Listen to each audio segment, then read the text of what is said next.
आज हम लोग देख रहे हैं inverse trigonometric function. Inverse trigonometric function means inverse function. और इनवर्स फंक्शन यहां कहने का मतलब हो रहा है कि एक ऐसा इनवर्स फंक्शन जिसमें ट्रिग्नोमेट्रिक रेशियो रहे, means sine, cos, tan, cot, sec, cosec, तो उसको हम बोलते हैं इनवर्स ट्रिग्नोमेट्रिक फंक्शन। जनरली हम लोग फंक्शन को लिखते हैं साइन एक्स, कॉस एक्स। अब इनवर्स को लिखते हैं sine inverse x, cos inverse x, tan inverse x.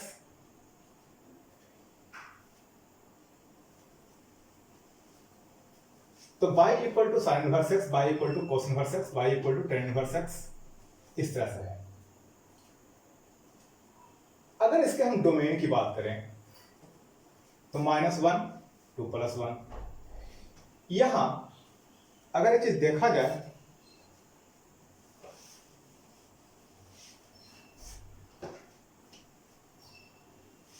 तो जो हम लोग का फंक्शन होता पहले y equal to sine x, ये x एंगल रिप्रेजेंट कर रहा है और y वैल्यू रिप्रेजेंट कर रहा है।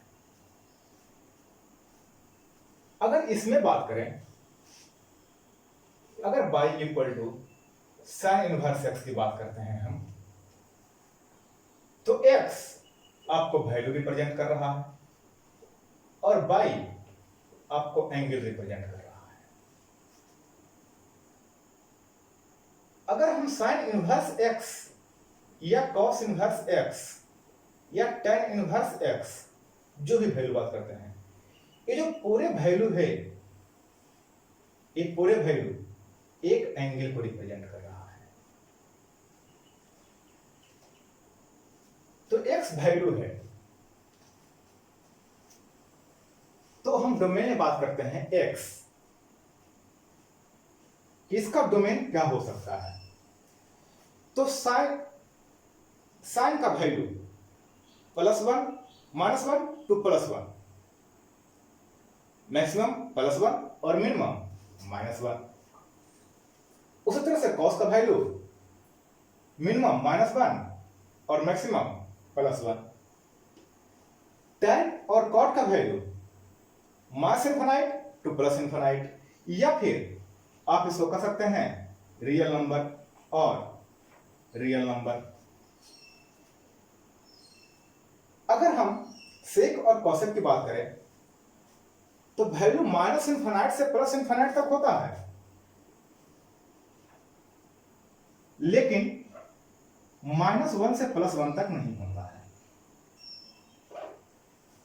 यानी कि वैल्यू -1 से कम होता है या फिर +1 से ज्यादा होता है। तो -∞ से -1 तक और साथ में 1 से लेकर के ∞ तक। Similarly in cosec inverse x, -∞ to -1 and 1 to ∞। अगर हम रेंज की बात करें तो साइन का रेंज -π/2 से π/2। कॉस की बात करें, कॉस इनवर्स तो 0 से पाई, टैन -π/2 से π/2, कॉट 0 से पाई, सेक 0 से पाई होगा, लेकिन इसमें -π/2 नहीं होगा, इसलिए यहां पर आ गया -π/2, यानी π/2 को हम छोड़ देते हैं। इस तरह से कॉसेक की अगर बात करें तो -π/2 से π/2 और -0। अब थोड़ा सा बात ऐसा आता है कि हम लोग इसको लिखें, समझते हैं कैसे, आखिर ये स्टार्ट क्यों होता है, ऐसा आता कैसे है। तो इसके लिए हम थोड़ा सा देखते हैं कि इसमें क्या क्या रूल अप्लाई होता है और कैसे हम लोग इसको समझ पाएंगे कि आखिर ये वैल्यू आया कहां से।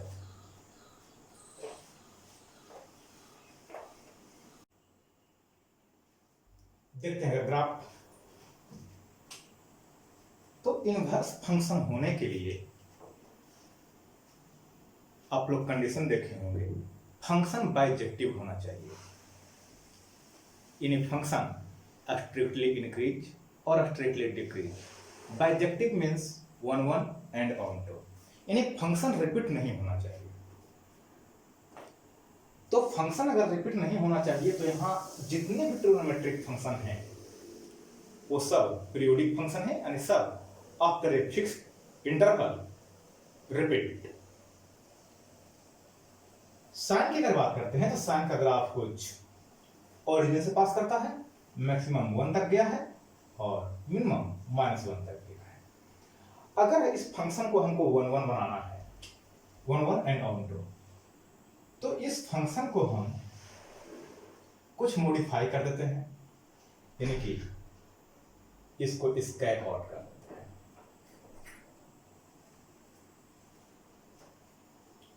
तो देखिए फंक्शन कुछ इस तरह से रह गया। यहां ध्यान ये रखिएगा कि आप प्रिंसिपल वैल्यू कैलकुलेट करेंगे। प्रिंसिपल वैल्यू के साथ जाएंगे।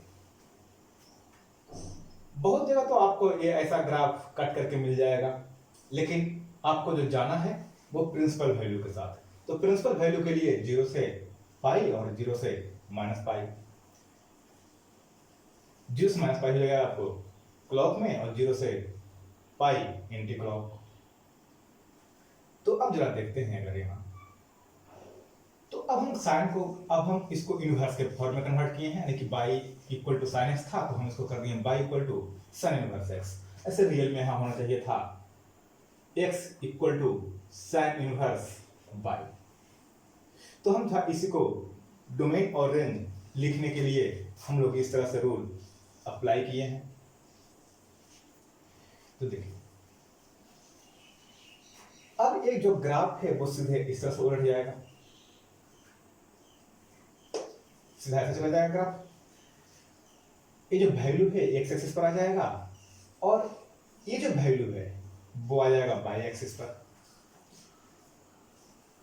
तो यहां आपको मैक्सिमम ये +1 तक गया है, मैक्सिमम +1 तक आए हैं, और एट एंगल π/2, तो at angle π/2 minimum -1 at angle -π/2, minimum -1 at π/2। अब अगर यहां से हम x की बात करें तो आपको x का वैल्यू -1 से +1 तक आया है, और बाई -π/2 से π/2 तक गया है।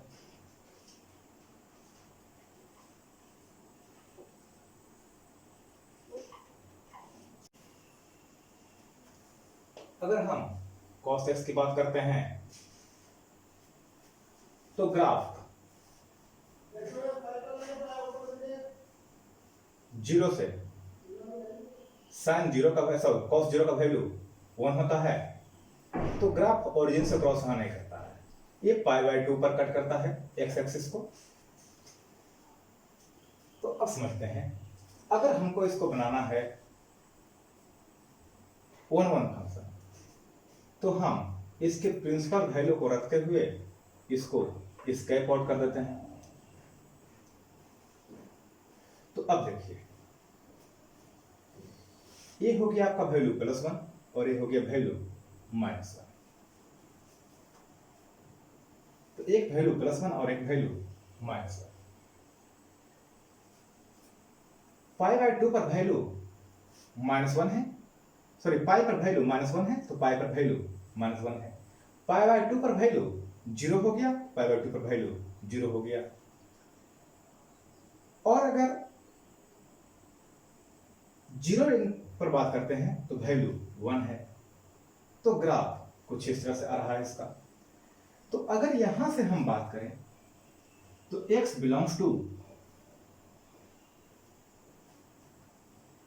-1 टू +1, और बाई की बात करें तो 0 से पाई। ये आपका वैल्यू आ गया। यही हो गया आपका डोमेन और ये हो गया आपका रेंज, यहां हो गया आपका डोमेन और ये हो गया आपका रेंज। इस तरह से अगर देखते हैं टाइम का, तो टाइम 0 का वैल्यू 0 होता है और ग्राफ आप लोग देखे ही होंगे 11 क्लास में, π/2 पर वैल्यू प्लस इनफिनाइट, -π/2 पर वैल्यू माइनस इनफिनाइट। अब हम समझते हैं इसको, तो यहां पर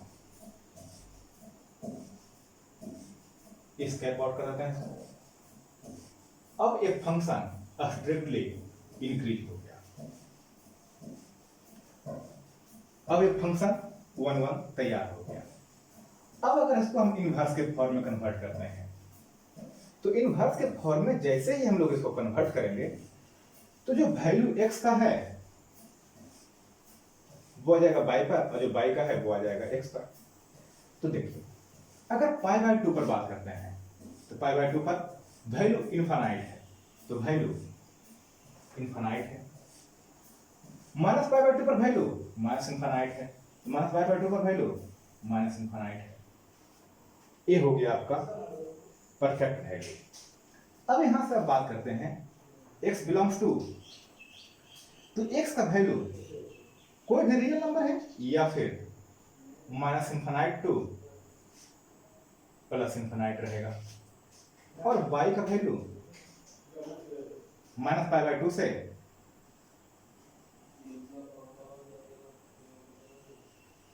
π/2 रहेगा।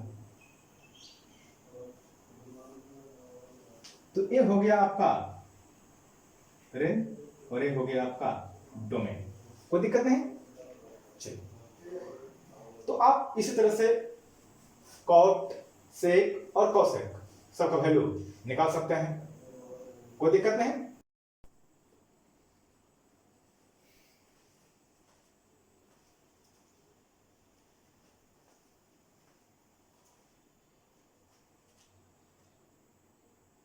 अब हम लोग इसमें कुछ इंपॉर्टेंट फॉर्मूला देखते हैं।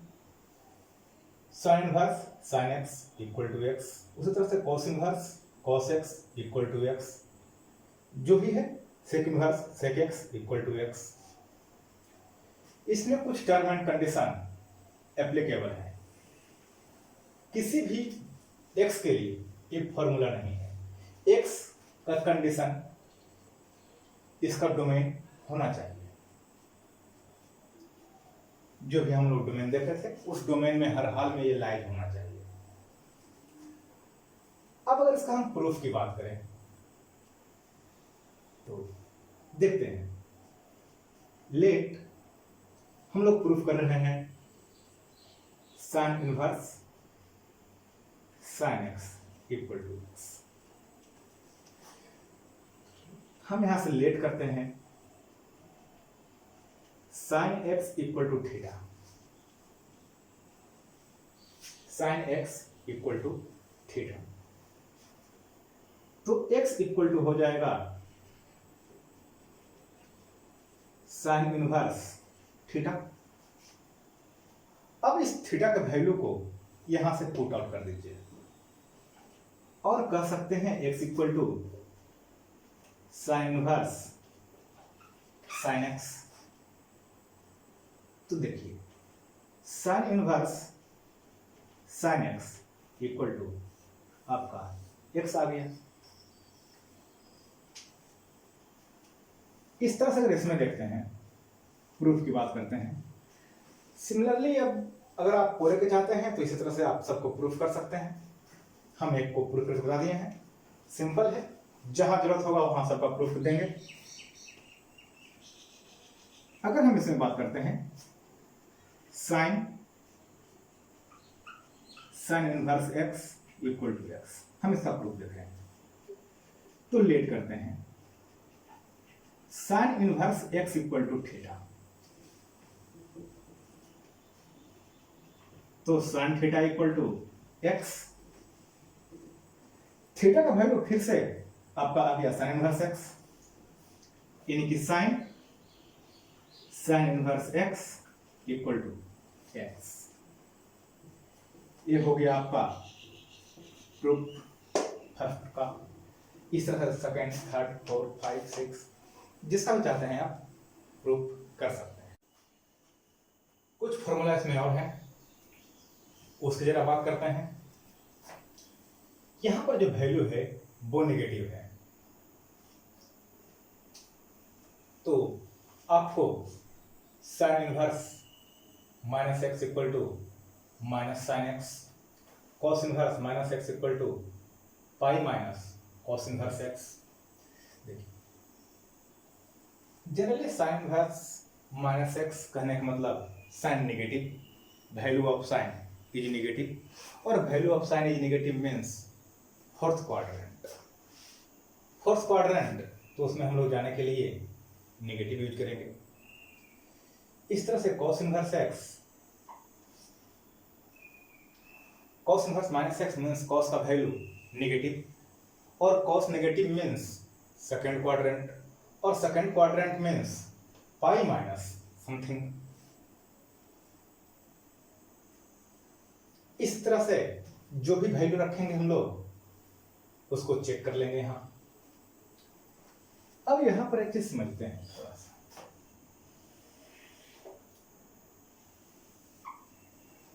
अगर हम लोग कभी भी इसका सॉल्यूशन निकालेंगे, वैल्यू निकालना है, प्रिंसिपल वैल्यू फाइंड करना है, तो यहां एक चीज देखेंगे, वैल्यू थर्ड क्वाड्रेंट में फाइनली नहीं होना चाहिए। अगर इनकेस थर्ड क्वाड्रेंट में है तो आप उसको एक्सचेंज करके सेकेंड, फोर्थ में लेकर आइए, या फिर जरूरत के अनुसार फर्स्ट क्वाड्रेंट में आपको ये कन्वर्ट होना चाहिए। फोर्थ क्वाड्रेंट के वैल्यू को हम लोग लाई नहीं करने देते हैं। तो अब समझते हैं कि किसी को हम किस क्वाड्रेंट में लेकर जा सकते हैं।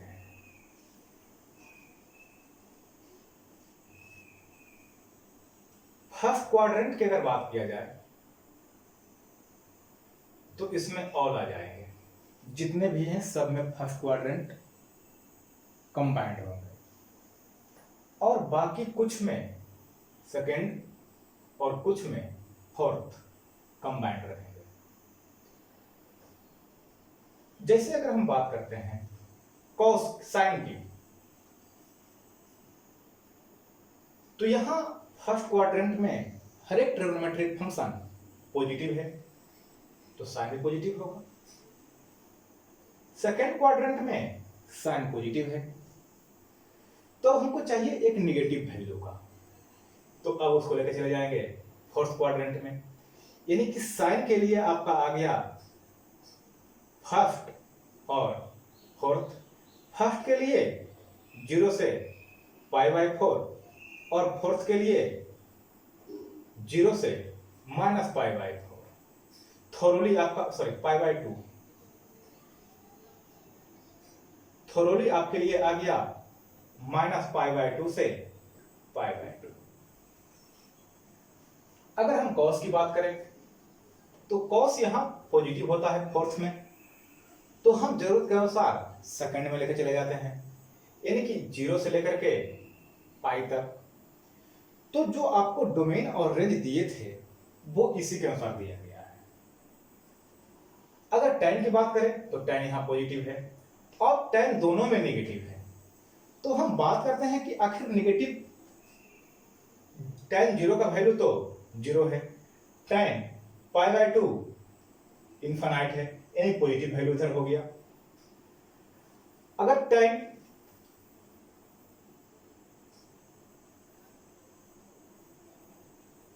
180 की बात किया जाए